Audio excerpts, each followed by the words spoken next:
Iron ডোম। যখনই ইসরায়েলে কোনো রকেট ব্যালিস্টিক ক্ষেপণাস্ত্র হামলা হয়, তখনই মূল আলোচনা বিষয়বস্তুতে পরিণত হয় আয়রন ডোম নামক আকাশ প্রতিরক্ষা ব্যবস্থা। ধূমকেতুর এই পর্বে আপনাদের জন্য থাকছে এই দুর্ভেদ্য আয়রন ডোমের আদ্যপান্ত। আয়রন ডোম, যার আক্ষরিক অর্থ লৌহভূজ। দক্ষিণ ইসরায়েলে 2011 সালে যুদ্ধক্ষেত্রে এটি প্রথম ব্যবহার করা হয়। আয়রন ডোমের প্রধান বৈশিষ্ট্য হচ্ছে এটি দেহে আসা ক্ষেপণাস্ত্রগুলোর হুমকি বা বিধ্বংসী ক্ষমতা কতটুকু তা বুঝতে পারে। প্রতিটি ক্ষেপণাস্ত্র ধ্বংস করতে মাত্র 10 সেকেন্ড সময় নেয় আয়রন ডোম। আয়রন ডোম প্রায় 150 বর্গ কিলোমিটার শহর এলাকার নিরাপত্তা দিতে পারে। এখন পর্যন্ত এটি 80 থেকে 90% বার এই টার্গেট ধ্বংস করার ক্ষেত্রে সফল হয়েছে। প্রতিপক্ষের কোনো রকেট যদি জনবসতিহীন এলাকায় বা সমুদ্রে নিরীহভাবে অবতরণ করে, তবে সেক্ষেত্রে আয়রন ডোম তাকে বাধা দেয় না। সাম্প্রতিক সময়ে ইসরায়েলকে লক্ষ্য করে 180টি ব্যালিস্টিক ক্ষেপণাস্ত্র নিক্ষেপ করে ইরান, কিন্তু যুক্তরাষ্ট্রের সেন্ট্রাল কমান্ড ও ইসরায়েলি বাহিনীর তৎপরতায় এগুলোর বেশিরভাগই আকাশে ধ্বংস হয়। কয়েকটি ক্ষেপণাস্ত্র লক্ষ্যবস্তুতে আঘাত হানতে সক্ষম হয় বলে দাবি করে ইসরায়েল এবং যুক্তরাষ্ট্রভিত্তিক সংবাদ মাধ্যমগুলো। চলুন জেনে নিই এর নকশাকারী ও উৎপাদনকারীকে।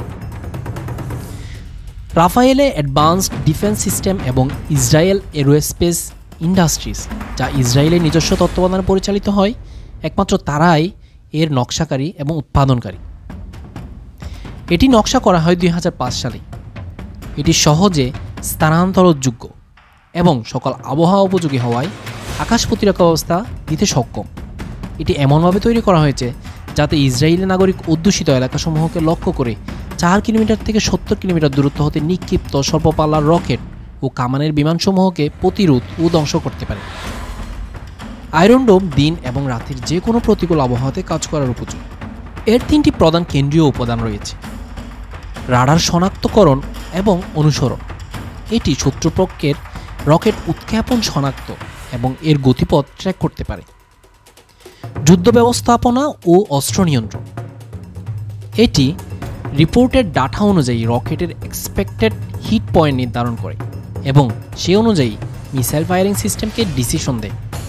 এতে রয়েছে ক্ষেপণাস্ত্র অগ্নিসংযোগ ইউনিট, থামির ইন্টারসেপ্টর ক্ষেপণাস্ত্র নিক্ষেপকারী ইউনিট, তাড়িৎ অপটিক সেন্সর এতে যুক্ত করা হয়েছে। এই ক্ষেপণাস্ত্র রাফায়েল তৈরি করেছে। এর ওজন 90 কেজি অর্থাৎ 200 পাউন্ড, দৈর্ঘ্য 3 মিটার 9.8 ফুট। 3টা মিসাইল বহনকারী প্ল্যাটফর্ম, যার প্রত্যেকটা 20টা করে ক্ষেপণাস্ত্র প্রতিরোধক বহন করতে পারে। প্রতিটি মিসাইলের মূল্য $35,000 থেকে $50,000 পর্যন্ত হয়ে থাকে, যা বাংলাদেশি টাকায় 50 লক্ষ টাকারও বেশি, এবং এর প্রত্যেকটা ব্যাটারির মূল্য $50 মিলিয়ন। এরো 2 এবং এরো 3 হাজার হাজার কিলোমিটার দূর থেকে ছোড়া ব্যালিস্টিক ক্ষেপণাস্ত্রকে বাধা দেওয়ার জন্য তৈরি করা হয়েছে। আয়রন ডোম সম্পর্কে আজকে এই পর্যন্তই। আমাদের পরবর্তী ভিডিওগুলো পাওয়ার জন্য চ্যানেলটি সাবস্ক্রাইব করে সাথে থাকুন। ধন্যবাদ।